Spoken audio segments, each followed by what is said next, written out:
Hello friends, my name is Kajal और आप सभी का स्वागत है मेरे चैनल पर।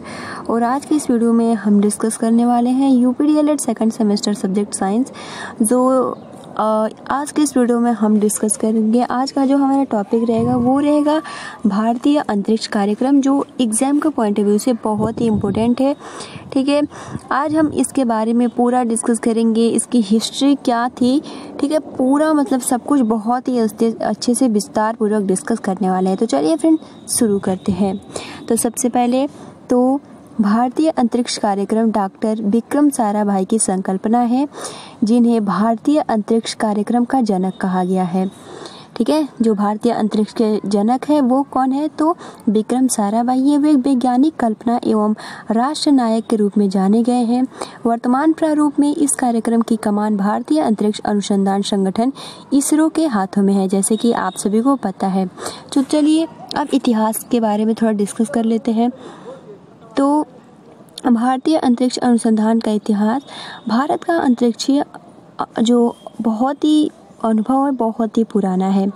जब रॉकेट को आतिशबाजी के रूप में पहली बार प्रयोग में लाया गया, जो कि पड़ोसी देश चीन का तकनीकी आविष्कार था, और तब दोनों में सिल्क की सड़क से विचारों एवं वस्तुओं का आदान प्रदान हुआ करता था। ठीक है, अब देखिए उसके बाद क्या हुआ कि जब टीपू सुल्तान द्वारा मैसूर युद्ध में अंग्रेजों को खदेड़ने में रॉकेट के प्रयोग को देखकर विलियम कंगरीव प्रभावित हुआ, तो उसने 1804 में कंगरीव रॉकेट का आविष्कार किया था।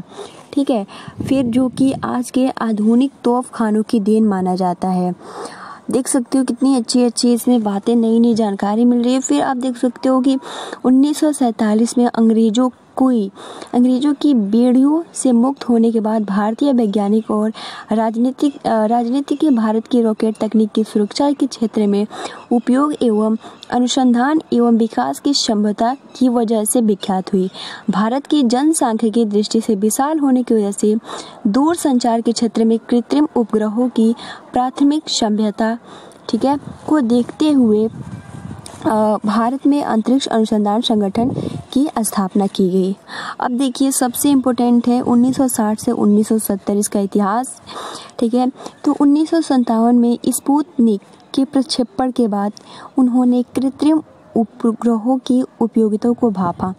ठीक है, जैसे कि भारत के प्रथम प्रधानमंत्री जवाहरलाल नेहरू, जिन्होंने भारत के भविष्य में वैज्ञानिक विकास को अहम भाग माना। 1961 में अंतरिक्ष अनुसंधान को परमाणु ऊर्जा विभाग की देखरेख में रखा, और परमाणु ऊर्जा विभाग के निदेशक होमी भाभा, ये बहुत इंपॉर्टेंट लाइन है। ठीक है, परमाणु ऊर्जा विभाग के निदेशक कौन है, तो होमी भाभा, जो कि भारतीय परमाणु कार्यक्रम के जनक माने जाते हैं। ठीक है, आप देख सकते हो बहुत ही इम्पोर्टेंट प्रश्न है।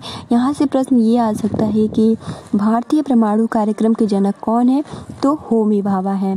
ठीक है, 1962 में अंतरिक्ष अनुसंधान के लिए भारतीय राष्ट्रीय समिति यानी इनको इस्पार का गठन किया गया, जिसमें डॉक्टर साराभाई को सभापति के रूप में नियुक्त किया गया। ठीक है, तो ये प्रश्न अब यहाँ से ये आ सकता है कि अंतरिक्ष अनुसंधान के लिए जो भारतीय राष्ट्रीय समिति बनाई गई, जिसका इनको इस्पार का गठन किया गया, उसका सभापति कौन है, तो वो डॉक्टर साराभाई हैं। ठीक है, और भारतीय परमाणु कार्यक्रम के जनक जो हैं वो आपके होमी भाभा हैं, और भारतीय अंतरिक्ष के जनक कौन है, तो वो आपके विक्रम साराभाई है। तो ये इम्पोर्टेंट लाइन है। ठीक है, तो चलिए अब कुछ देख लेते हैं इम्पोर्टेंट, जैसे कि यहाँ दिया है कि जापान और यूरोप को छोड़कर हर मुख्य अंतरिक्ष कार्यक्रम की तरह भारत ने अपने विविध सैनिक प्रक्षेपास्त्र कार्यक्रम को सक्षम करने में लगाने के बजाय कृत्रिम उपग्रहों को प्रक्षेपण में समर्थन बनाने के उद्देश्य हेतु किया। 1952 में भारतीय अंतरिक्ष कार्यक्रम की स्थापना के साथ ही इसने अनुसंधानित रॉकेट का प्रक्षेपण शुरू कर दिया, जिसमें भूमध्य रेखा की समीपता वरदान साबित हुई।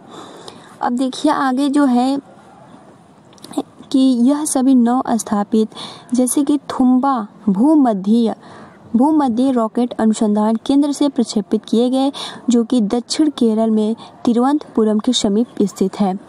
ठीक है, उसके बाद शुरुआत में अमेरिका एवं की अनुसंधित रॉकेट क्रमशः नाइक ऑप्चे, ठीक है, ये इम्पोर्टेंट नहीं है, हम इसको छोड़ते हैं। ठीक है।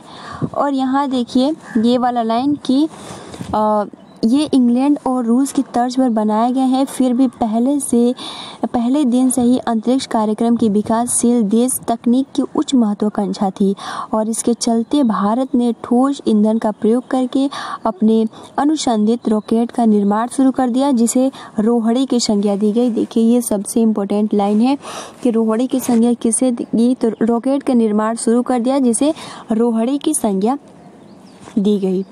ठीक है।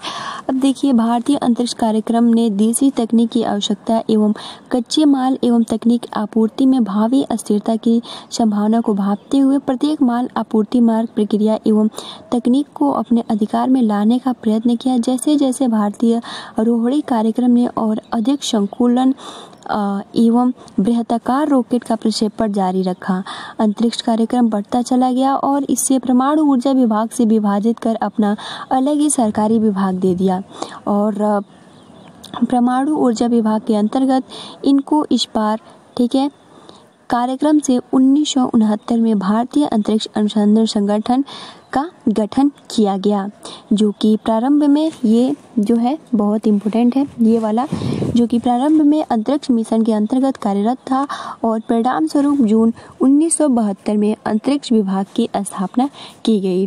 तो अंतरिक्ष विभाग की स्थापना कब की गई? तो 1972 में अंतरिक्ष विभाग की स्थापना की गई। ठीक है। अब देखिए 1970 से 1980 का इतिहास। तो 1960 के दशक में डॉक्टर साराभाई ने टेलीविज़न के सीधे प्रसारण के जैसे बहुल अनुप्रयोगों के लिए प्रयोग में लाए जाने वाले कृत्रिम उपग्रहों की संभाव्यता के संदर्भ में नासा के साथ प्रारंभिक अध्ययन में हिस्सा लिया। ठीक है, डॉक्टर साराभाई ने नासा के साथ हिस्सा लिया और अध्ययन से ये ज्ञान प्राप्त हुआ कि प्रसारण के लिए यह सभी सस्ता और सरल साधन है। शुरुआत से ही उपग्रहों को भारत में लाने के फायदों को ध्यान में रखकर साराभाई और इसरो ने मिलकर एक स्वतंत्र प्रक्षेपण वाहन का निर्माण किया, जो कि कृत्रिम उपग्रहों को कक्ष में स्थापित करने एवं भविष्य में वृहद प्रक्षेपण वाहनों में निर्माण के लिए आवश्यक अभ्यास उपलब्ध कराने में सक्षम था। आप देख सकते हो इसरो इस टाइम बहुत ही आगे है। ठीक है। और रोहिणी श्रेणी के साथ ठोस मोटर बनाने में भारत की क्षमता को परखते हुए अन्य देशों ने भी समांतर कार्यक्रमों के लिए ठोस रॉकेट का उपयोग बेहतर समझा और इसरो ने कृत्रिम उपग्रह प्रक्षेपण वाहन यानी SLV का आधारभूत संरचना एवं तकनीक का निर्माण प्रारंभ कर दिया। अमेरिका के स्काउट रॉकेट से प्रभावित होकर वाहन को चतुस्तरीय ठोस वाहन का रूप दिया गया।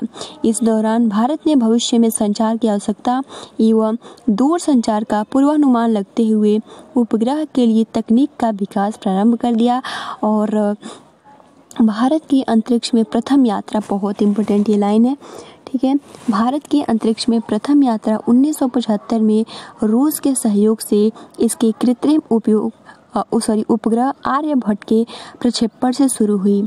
1979 तक नौ स्थापित द्वितीय प्रक्षेपण स्थल सतीश धवन अंतरिक्ष केंद्र से SLV प्रक्षेपण के लिए तैयार हो चुका था। उसके बाद क्या हुआ, तो द्वितीय स्तरीय असफलता की वजह से इसमें असफलता प्राप्त हो गई और 1979 में प्रथम प्रक्षेपण सफल नहीं हो पाया। फिर क्या हुआ, 1980 तक इस समस्या का निवारण कर लिया गया और भारत का देश प्रथम निर्मित कृत्रिम उपग्रह रोहिणी प्रथम प्रक्षेपित किया गया। अब देखिए ये पूरा इतिहास था। ठीक है। अब देखिए सबसे इम्पोर्टेंट लाइन है, विक्रम साराभाई अंतरिक्ष केंद्र कहाँ स्थित है? तो इसरो का सबसे बड़ा सर्वाधिक महत्वपूर्ण केंद्र है वो तिरुवनंतपुरम में स्थित है। यहाँ पर रॉकेट प्रक्षेपण यान एवं कृत्रिम उपग्रहों का निर्माण एवं उनसे संबंधित तकनीकी का विकास किया जाता है। केंद्र की शुरुआत थम्बा भूमध्य रेखीय रॉकेट प्रक्षेपण केंद्र के तौर पर 1962 में हुई थी। उसके बाद केंद्र का पुनः नामकरण भारतीय अंतरिक्ष कार्यक्रम के जनक डॉक्टर विक्रम साराभाई के सम्मान में किया गया। अगला आपका टॉपिक है इसरो का उपग्रह केंद्र कहाँ स्थित है? तो इसरो का उपग्रह केंद्र बेंगलोर में सेटनव बैठक का आयोजन में किया गया था, यानी कि बेंगलोर में स्थित है। उपग्रह नौ संचालन पर इसरो उद्योग बैठक आज 4 जुलाई 2006 को। ठीक है, तो इसरो उपग्रह केंद्र बेंगलोर में आयोजित की गई। कब की गई थी? तो 4 जुलाई 2006 को बेंगलोर में आयोजित की गई थी। और भारतीय उपग्रह नेविगेशन कार्यक्रम अनुप्रयोगों और अवसरों, अनुसंधान, निर्माण और सॉफ्टवेयर विकास के विषय पर इस सम्मेलन का इसरो के अध्यक्ष श्री माधवन नायर के उद्घाटन में किया गया था। तो ये बहुत ही महत्वपूर्ण प्रश्न है। ठीक है, अगला आपका है कि अंतरिक्ष उपयोग केंद्र कहाँ स्थित है? तो अहमदाबाद में स्थित है। ठीक है, 100वां प्रौद्योगिकी अंतरिक्षण करार निष्पादित किया गया। भारतीय अंतरिक्ष कार्यक्रम के प्रारंभ से ही इसरो अंतरिक्ष कार्यक्रम की उन्नति हेतु भारतीय उद्योगों की विशेषज्ञता का प्रयोग करने के लिए इनको विकसित करने तथा साथ ही व्यापक रेंज के विधाओं में तकनीकी जानकारी के अंतरण के माध्यम से प्रौद्योगिकी लाभों के व्यापक प्रकटीकरण हेतु जागरूक किया गया। ठीक है, तो सबसे मेन पॉइंट इसमें यही है कि अंतरिक्ष उपयोग केंद्र कहाँ है? तो अहमदाबाद में स्थित है। ठीक है, फिर है कि सार केंद्र कहाँ स्थित है? तो सार केंद्र जो स्थित है वो श्रीहरिकोटा में स्थित है। ठीक है, भारत के दक्षिणी राज्य आंध्र प्रदेश के तट पर बसा एक द्वीप है। भारत का एकमात्र उपग्रह प्रक्षेपण केंद्र जो सतीश धवन अंतरिक्ष केंद्र, जिसे सार के रूप में जाना जाता है, जिसे भारतीय अंतरिक्ष अनुसंधान द्वारा प्रयोग किया जाता है, जहाँ बहुचरण रॉकेट जैसे ध्रुवीय उपग्रह प्रक्षेपण यान और भूतुल्यकालीन उपग्रह प्रक्षेपण यान का उपयोग कर उपग्रहों का प्रक्षेपण किया जाता है। तो ये भी इम्पोर्टेंट है। फिर है आपका इसरो दूरमिति अनुवर्तन और आदेश नेटवर्क। इस ट्रैक पर इसरो तथा विश्व की अन्य अंतरिक्ष एजेंसियों के प्रमोशन वाहनों व पृथ्वी की निम्न कक्षा में परिक्रमणारत अंतरिक्ष यानों व गहन अंतरिक्ष अभियान अंतरिक्ष यानों के नियंत्रण, दूरमिति अनुवर्तन नियंत्रण यानी TTC सहायता सेवाओं के साथ मतलब तत्संबंधित अन्य परियोजना के लिए अंतरिक्ष प्रचालन सेवाएं उपलब्ध कराने का उत्तरदायित्व है। इस केंद्र में इसरो की भारतीय प्रादेशिक नौ संचालन उपग्रह प्रणाली के अनुवर्तन तथा वायुमंडलीय अनुप्रयोगों के वास्ते रडार प्रणाली के विकास व स्तरीय तंत्र जाल स्थापना की जिम्मेदारी है। ठीक है, अगला जो है आपका LPSC यानी द्रव नोदन प्रणाली केंद्र। इसरो के प्रक्षेपण यान और अंतरिक्ष यान कार्यक्रमों के लिए द्रव नोदन क्षेत्र में यानी द्रव नोदन प्रणाली केंद्र, जिसे शॉर्ट में LPSP कहते हैं, एक उत्कृष्ट केंद्र है। ठीक है, इसके क्रियाकलापों का विस्तार वलियमला, तिरुवनंतपुरम तथा बेंगलुरु तक फैला है।